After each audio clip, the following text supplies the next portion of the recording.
Welcome to This Old Democracy, a regular podcast where we explore the ideas, movements, and people working to rescue our faltering political system and rebuild American democracy on a stronger, more inclusive, and truly representative foundation. I'm your host, Micah Sifry, and I've been on this beat for a long time, from taking on the problem of money in politics, to writing a book about third parties, to tracking how the internet keeps shaking up the system, and more recently, joining the fight against rising authoritarianism. This podcast is produced in partnership with the Center for Ballot Freedom, a cross-partisan nonprofit dedicated to strengthening democracy.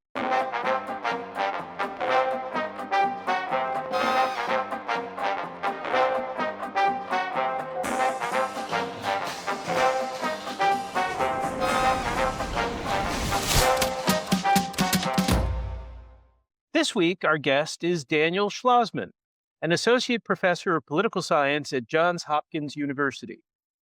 Daniel is the author of the seminal book, When Movements Anchor Parties, Electoral Alignments in America. And more recently, he co-authored with Sam Rosenfeld, The Hollow Parties, The Many Pasts and Disordered Present of American Party Politics. He and Rosenfeld have also authored a recent paper for the American Political Science Association called The Policy Bet, Democrats in a Post-Neoliberal Era, which offers an up-to-date take on how Joe Biden and the Democrats around him tried to navigate the challenges of that presidency. I think it's fair to say that Daniel and Sam have put down a lot of the major conceptual markers that heavily influence the current debate about the challenges facing American democracy and the role of parties in that process. So I'm really looking forward to diving in with him on the themes that we keep exploring here at This Old Democracy. Daniel, welcome to the show. It's good to be here. Hi. Great to have you. Thanks for making the time. Let's start out by setting the stage. You've been studying the evolution of democracy in America from its earliest days to the present, mainly through the lens of party politics. So what I want to ask you first is this. With the Republican Party essentially under the control of one man and his family, and the Democratic Party's popularity at, I think, a historic low, has democracy in America reached its breaking point? I mean, even if Trump is unpopular, dissatisfaction with him isn't turning into booming support for the opposition party. So what gives? Without trying to play pundit here, no, democracy in America is in a bad way. Democracy that this is a long-term set of problems of which Trump is the culmination rather than that everything was fine, and especially that everything was fine on the right the moment that Trump goes down the staircase and escalator in 2015. Why are the Democrats unpopular? Why are the Democrats unable to take advantage of what seem like political opportunities? I mean, the first thing about the popularity is it's a lot of Democrats themselves who don't like their party and are feeling grumpy about it. And in a two-party system, they don't have too many other alternatives. I think we can get into sort of, is that fundamentally a deep problem, or is this just a contingent set of answers to polling questions? But what is, in a sense, more concerning to me about where the Democrats are is how have they not, and this is sort of where Sam and I are going, put together, and is there a way they could put together a compelling party project that brings together all the different parts of a Big Tent party that wins durable majorities, then that it is at the moment unpopular. We'll see what the midterms bring. So American democracy is in a bad way, and it is on the one hand totally correct that what Trump is doing, it brings us into dangerous territory, and is this unprecedentedly dangerous territory. It's hard to look at 1861 and 1933 and think that we're in a worse place now than we were then, but it is also hard to be as sanguine as in lots of periods in the last couple decades when it was, well, the warning signs are flashing, we'll see what happens. Right. Well, I appreciate you reminding us that both the period of the Civil War and also of the Great Depression were also times of great crisis for American democracy, and it's good to have historical perspective on that. Um, Speaking of historical perspective, your first book, When Movements Anchor Parties, if I understand its key argument correctly, you argue that when a major social movement and a major political party form a political alliance, the way that organized labor did for a very long time with the Democrats, or the way that evangelical Christianity has done with the Republicans somewhat more recently, that produces a very powerful combination in an otherwise very noisy and fragmented landscape. And then those movement party alliances can get a lot done in an American system that is, kind of designed to make it hard to get anything Yeah. done. So is the heart of the problem today that, you know, arguably the Republican Party is still strongly anchored with the evangelical Christian right, but the Democrats' labor has been, under assault for a long time. The Democrats don't really have that equivalent anchor to sort of help them with this problem of, being a party that connects well with the public. The That's absolutely the first book's arguments, summarized quite ably there. The On the right, although the evangelicals continue to support Donald Trump at extremely high rates, white evangelicals, uh, Mm, but the organized Christian right is not the force it was in the decades that were the core of that book. Instead, what mm, Trump has done more effectively than Democrats is to take advantage of exactly the disorganization of civil society and mm, figure out how to appeal to people who are not embedded in the same kinds of thick organizations, whereas mm, Democrats have not done that. And very conspicuous over the last decade, and to my thinking, it's begun to move from movements in that very specific, what is a social movement? This was Charles Tilley's definition, and we're going to apply it, yeah, way that I was thinking about this starting as a graduate student in the George W. Bush era, to what is going on out there in people's ordinary lives. How can that be politicized, and how can that process then continue, not just from the moment of getting people out in the streets to institutionalizing it over time? And that's where a huge amount of social movement activity, and this is not just an American story, since the, let's call the beginning of Occupy Wall Street, mm, has not resistance, has not translated into the kind of durable, long-term political roots, extending from the college-educated kind of stratum down into the working class that would be so politically helpful for Democrats. You have these moments of protest. You have these moments when it seems that things are going to change, and what they haven't done is either had the social roots or the staying power that we all would have wanted. And yeah, that, to me, is the kind of movement question for the Democrats. got it. And just to reinforce, you're saying that Trump, whether it's by consciously or unconsciously on his part, has intuited uh, how to be what I think Henry Timms um, referred to in his book on new power versus old power as the platform strongman, right? So that we live in an age of social media platforms rather than social, thick social relationships.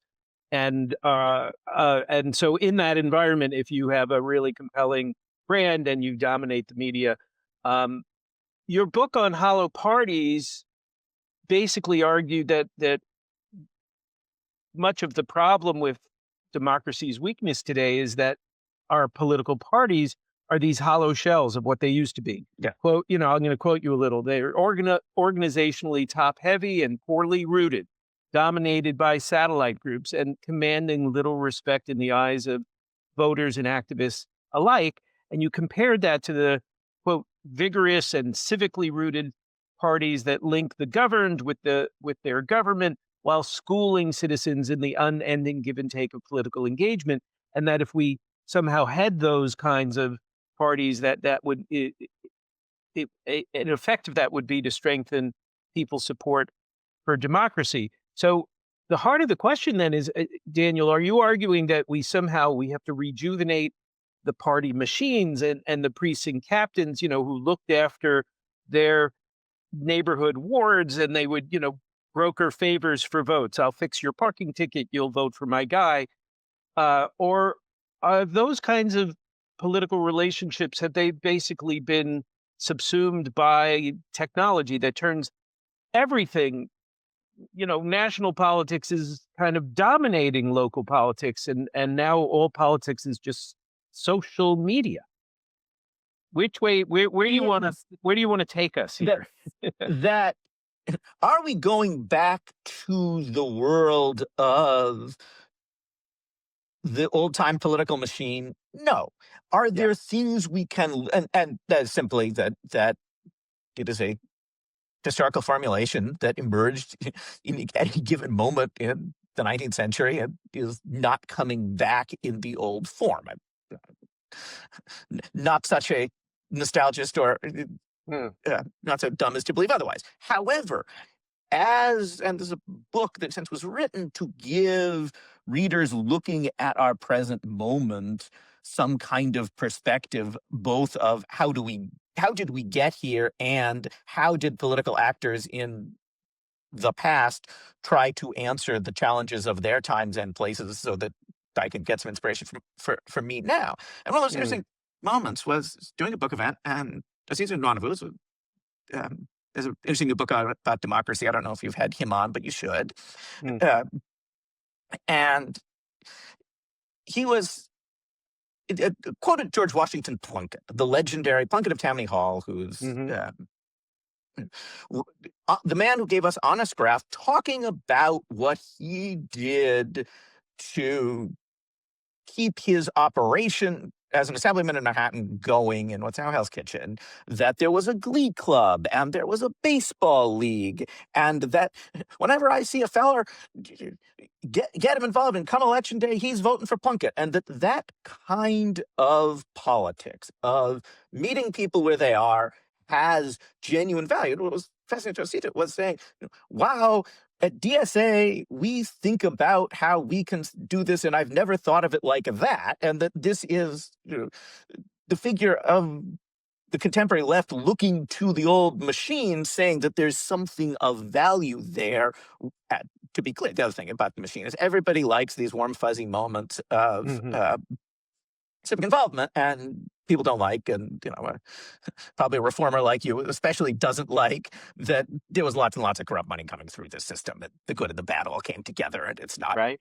can't dismiss the one with the other. But meeting voters where they are, solving their problems, and doing things insofar as possible in some form of community that ideally would be in person, and people who are more into the online world than me can figure out what happens online. That's the lesson of the machine. And in a sense, there's this big report about modern politics that came out last week, Hmm. deciding to win. And from a kind of whole party's perspective, thinking about what Sam and I call accommodationism, that this is a very polling oriented approach to thinking as a moderate, in ways that machine politics says it's about give and take and compromise and making the system work, and doing that in ways that then reflect people's ordinary lives. And that's the lesson. And it's a lesson that is not reflects an unideological tradition of politics, but that can then be applied. And this is the spark in Osita's eyes that made me think we were onto something, even by people who've also got notions of doing big, big things in politics and making parties the vehicle for projects of real transformation, uh, in ways that the old political machine was not. Yeah. Well, as I listen to you, and I think about all the examples from sort of my own experience, and those I'm sure that reflect what a lot of our listeners are experiencing these days, is um, it's not as if we have much daily experience of democracy or of the give and take that you're describing, when conflicting interests have to be reconciled. And, in theory, that is what the political party and the politician, who has to sort of balance those competing interests, um, what they do. And a lot of this comes back to, what state do you live in and what's the health of the parties in that particular state. Um, so there's a wide range of experience, I think, that people have with learning how to combine, if you will, in successful ways. We're having this conversation on Monday, the day before Election Day, 2025. Though folks obviously will not be hearing it until probably about a week or so later. So we don't know the results in Virginia, New Jersey, New York City, et cetera. We'll probably have to just skate around that. But do you, in this moment that we're in, do you see any sign that the parties, maybe at the state level somewhere, if not the national level, are learning how to unhollow themselves? I mean, are they capable of, do the current, sort of pressures and interests and the way they kind of hold themselves together, will they do it themselves, or do they need changes in the system that will foster more competition? This is the argument that our friend Lee Drutman keeps making, that we have to shift towards a multi-party system if we want better parties themselves. That they've in effect carved up, these semi-permanent monopolies. In many places, we don't live in a two-party system; we live in one-party systems. So, in your book, you talk about, for example, the Nevada Democratic Party as an example of a healthier, or at least a model that some people might want to take a closer look at. So, update us. Are there signs of party health? The answer is that you can find in particular state and local parties moments, especially on the Democratic side. The question for the Republicans, we should say this and then come back to your question. That Sure. Sam and I spent a long time in wrestling with the problem of robust civic parties for me, Yeah. forbearance and limits for thee, and that is for a genuine problem, that there is something that is approaching popular politics in bits of Trumpism, and liberals should ponder what that is, and that everyone seems to be having a good time at a Trump boat parade and doing things out in public and being political. And that's all great, except it's in purposes that are pretty damn dangerous, according to us. Yeah. And that, so back to your question, but I do think it's important. But that's a very good point. That there are isolates where that happens, where we can see good things. The question of a multi-party system, which got all sorts of implications all around, including, which is not our bag, but worth saying, that I just am less sure what does the powerful presidency look like in a system where you need 270 votes in the Electoral College with a multi-party system which is designed to work with the House and state legislatures? That's its own ball of wax. On this question, that Lee is more optimistic than I am that more parties will then mean more robust parties. That if you give people 3-4 parties, there's a social democratic party, there's a sort of greenish party, there's a kind of Bloombergian centrist party in a blue state, that those parties themselves will have internal organization that will connect with people, that will try to do all this good civic stuff, and that they won't be what in the jargon of comparative politics would be taxi cab parties. They're just, why are they taxi cabs? Because they're the vehicles for the politicians. They're using them to get somewhere. And I am, precisely because the crises of what Sam and I call in the United States hollowness are transnational. And for readers who've read the late Irish political scientist Peter Mayer's book, Ruling the Void, which is about primarily Europe and the weakness of parties of the broad center, and especially the social democratic parties, that comparative evidence does not make us as optimistic that to create a multi-party system is to solve the problems of hollowness, or in different ways I, to address the rise of the far right. So yes, there are new opportunities for parties to connect with voters in different ways and to get out of the, especially in blue states, this sort of sclerosis that afflicts a lot of party organization. But be careful what you wish for. And in particular, I don't think there's any direct way that creating new rules will in turn create incentives that will follow on down the line, the one thing to the next. sure. That I was a long answer. No, that's fine.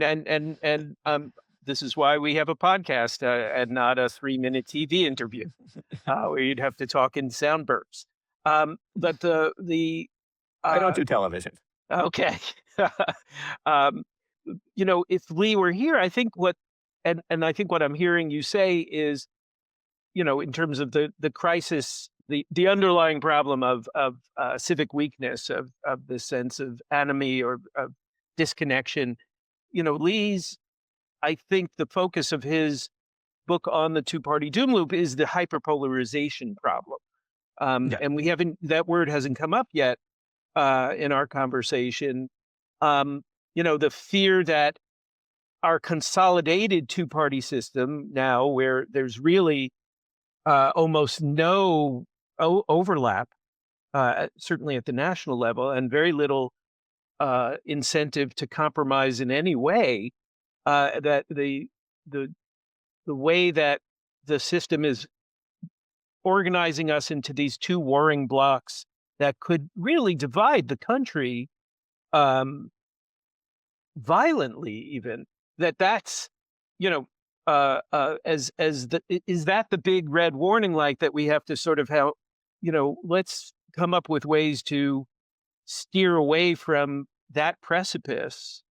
What I hear in the argument for multipartyism is simply places where you have multiple parties. First of all, they're just more pathways for new leaders to arise. There are more pathways for new ideas to at least get an airing.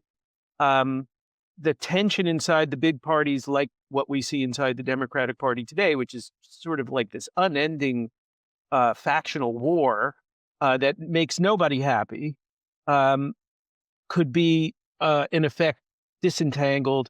And in countries that have stable multi-party systems, let's not talk about Israel or Italy, let's say, but that there's a certain degree that the public learns that because their leaders form coalitions with leaders of other parties, that you can't hate the other side just as much as we Americans seem to have gotten with the blue-red. There are strong arguments for proportional representation. Mm-hmm. I am less sure that those arguments work in the context of a very, very maldistributed Senate and a strong imperial presidency. Mm-hmm. And that's point one, and that is some classic political science, not anything Schlozman specific. The second point, which is more where Sam and I are coming from, is the variety of systems in which the far right has been advancing, and that it looks different in different places. The Mm-hmm. way that this works in France with Marine Le Pen approaching ever closer to the presidency, in the Westminster system in the UK, where Keir Starmer was supposed to stop reform and doesn't seem to have done it, in pure PR in Germany, MMP, everyone's favorite system, in which the Alliance for Germany continues to get stronger. That in each of these systems, there's different dynamics of what traditional parties at the center left, the center right, in Macron's case, recrudescent center, look like. But in all of, and they have their own pathologies that are different from the specific American pathology of polarization about everything, and everybody's fighting in the same trench warfare way, but none of them has solved the basic problems of what does stable 21st century politics that keeps the wolf at the door look like. And Sure.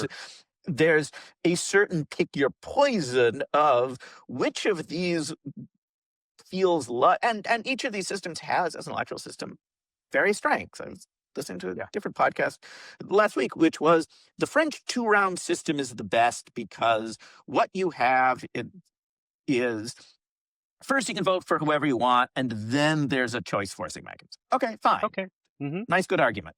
But pick your poison is there's still issues there with Le Pen. And so I am probably less convinced than I was sort of when I entered graduate school that tinkering with the electoral system, even granted the many advantages that we can see for PR, is a way to solve the crises of democracy. Okay, I'm totally fair, and I think also, to be fair to the people pushing for things like fusion or PR, is that I don't think they claim that it's going to solve everything either, and that we're in a moment.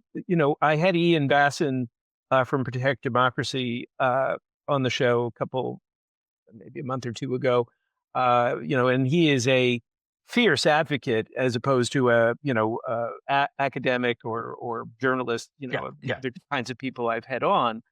Um, so he's in the arena, fighting the fight, um, and he makes, you know, I appreciate very much that he argues that whatever we're in right now, we also have to think ahead to Yeah. the idea that we out of this chaos will come an age of reform. He's trying to steer a ship through a very big storm. Um, and so I think that the way I would just contextualize all of these arguments about, system reform is, um, that is part of the beauty of the American experiment. We have a federal system. The states can be laboratories for democracy and not just for autocracy. And that maybe in the next few years, we will see some experiments um, in the same way that. And I would say that Yeah. the state level, if I'm sounding like a grump at the national level, I think that state level experiment is probably a good idea, and it would be nice.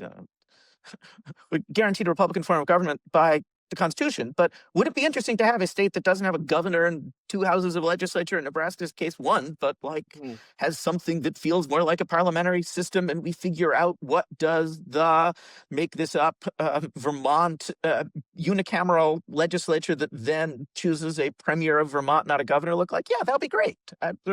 That sort of thing is exactly where I think the logic of federalism makes the most sense. Uh, Mm-hmm. what that looks like, Canada has, interestingly, some differentiation between, which we do not have in any way in the United States, and it was in some ways a problem at the state and local level, differentiation between the national and subnational party systems. And if we can get some of that going, there's definitely opportunity there. And I feel more like let 100 flowers bloom, do institutional reform, see what you can do at the state and in some cases even the municipal level than at the national level, where I feel like, this stuff's really, really, really a hard lift. And sometimes I worry about the reform. It's sort of, if only we just do this one thing. I'm like, doing the one thing of changing the American voting system is every bit as hard as doing all the other things that are impossible in the American system, like, let's say, national health insurance. But at the state level, I haven't done it, but one can imagine such a world, and it would be interesting to try. Yeah. Yeah. Well, I think that's, our friends at the Center for Ballot Freedom, that is one of the efforts, is to see if you can't get a few more states where fusion voting is an option. There's an effort underway to put proportional representation on the ballot, I think by 2028 in at least one state. These efforts will continue to unfold. But to come back to our present moment, as we sort of also head towards the end of this conversation, uh, you know, many people say that America isn't a democracy now, and that we're in the middle of an authoritarian takeover or even authoritarian consolidation. When I had Ian Basson on the show, he argued, while he completely agreed with that assessment, he said he still thinks the pendulum can swing back towards democracy if enough of us get organized and push on all fronts. So where do you come down on that question? The good news about studying parties and movements over time is you get a sense of agency, a sense that the point in the all parties that this comes most clearly is the greatest party project in American history, which was the Republican Party in its founding generation that Mm, frees the slaves and redeems the Union. Um, and that is the good news. The bad news is things can also, if you believe things can change, they can change for the worse as well as the better.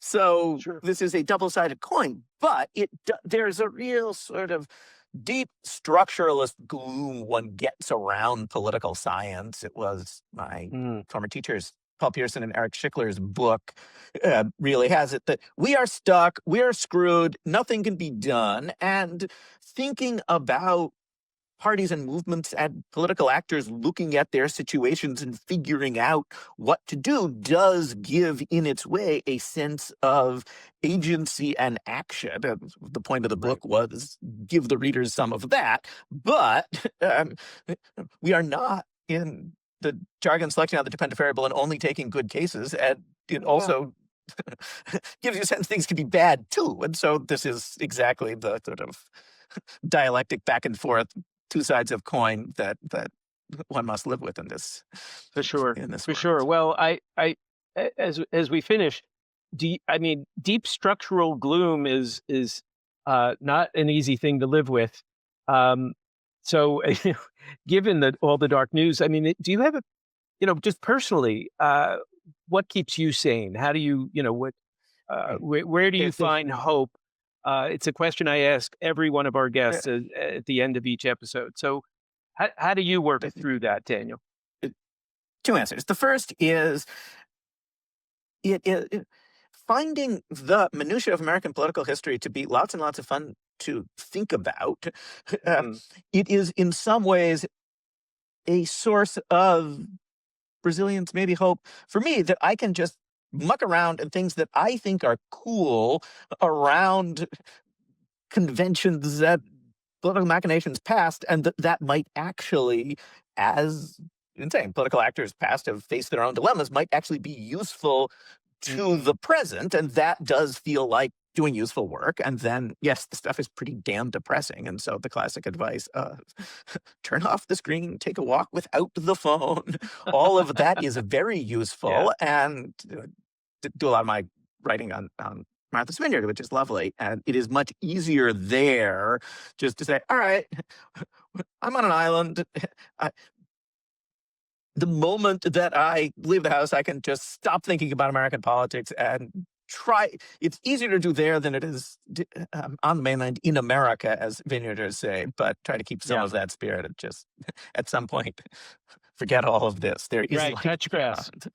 Touch grass every Exactly. now and then. Oh, okay. Yeah. Well, but you, like many of our other guests, have also said that understanding our history actually can also give uh, uh, people a sense of possibility and agency, and that is why Oh, very much.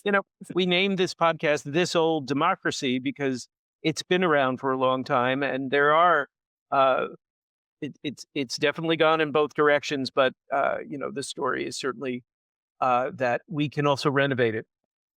Well, thank you, Daniel, for your time. That's it for Thanks. this This was fun. episode. Yeah, it's really fun. Um, that's it for this episode of This Old Democracy. If you found today's conversation thought provoking, please share it with a friend, leave us a review, subscribe on Apple Podcasts, Spotify, or wherever you get your podcasts.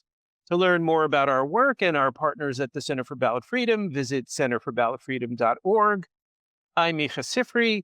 I'll be back soon with more on the people and ideas fighting to renew, repair, and rebuild this old democracy because it's ours and it's worth saving.